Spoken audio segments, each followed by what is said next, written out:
Good morning, class yet. Now today we are going to start Civics chapter 6, the police and the courts.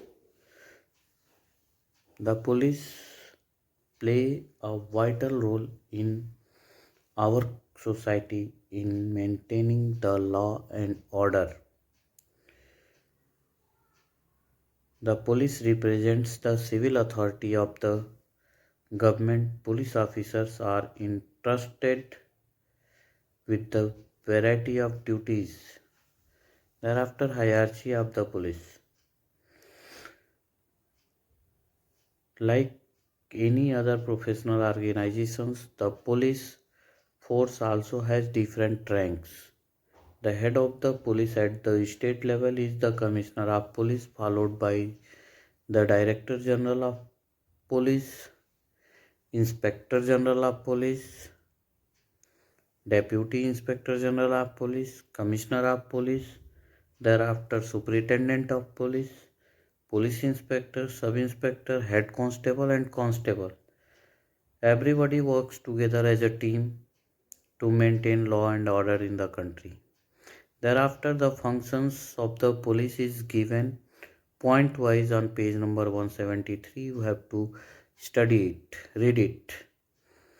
Before that, the police are an ubiquitous organization and are found everywhere. In our hour of need, we approach the police who are duty bound to safeguard us and us our rights to the best of their abilities. The police protect us and ensure our safety, thus allowing us to lead our lives with a sense of security. The police can begin their investigations of a crime with the first information report, that is known as FIR. An FIR is a very important written document prepared by the police.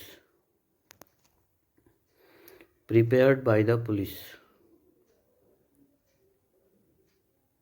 When they receive information about any cognizable offense. Cognizable offenses are the cases that deal with criminal acts like theft, murder, and rape. A police officer can arrest a person without a warrant in cases of cognizable offense. Non-cognizable offenses are the cases which are relatively less serious in nature as compared to cognizable offenses. Example of non-cognizable offenses including creating a public nuisance, mischief, etc. Arrest without a warrant. A police officer may arrest any person without an order from a magistrate and without a warrant under the given circumstances.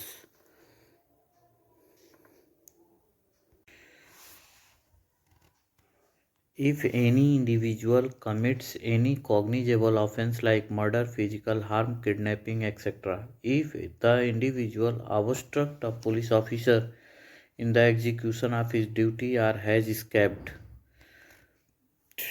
or attempts to escape from a lawful custody,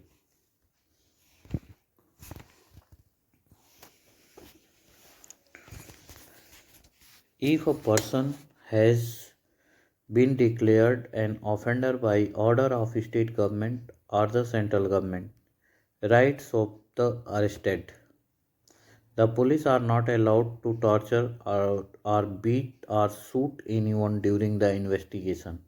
They cannot inflict any form of punishment on a person even for petty offences. The Constitution of India under Article 22 guarantees the following fundamental rights to every arrested persons.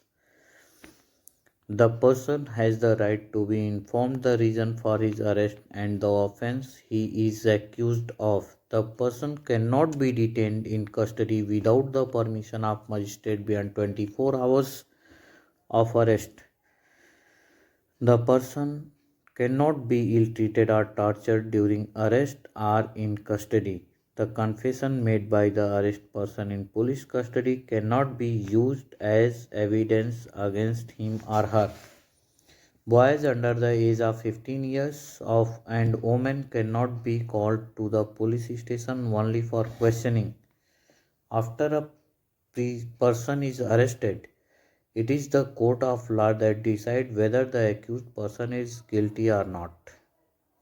The person can also be granted bail on arrest. Bail in law means procurement of release from prison of a person awaiting trial or an appeal by the deposit of security to ensure she will appear in the court for trial. We also have a provision for granting anticipatory bail, which is an instruction to release a person on bail till she is named or accused of committing a non-bailable offense. Thank you, beta. This is the part first of this chapter. After that, the next topic will be FIR, First Information Report. Thank you.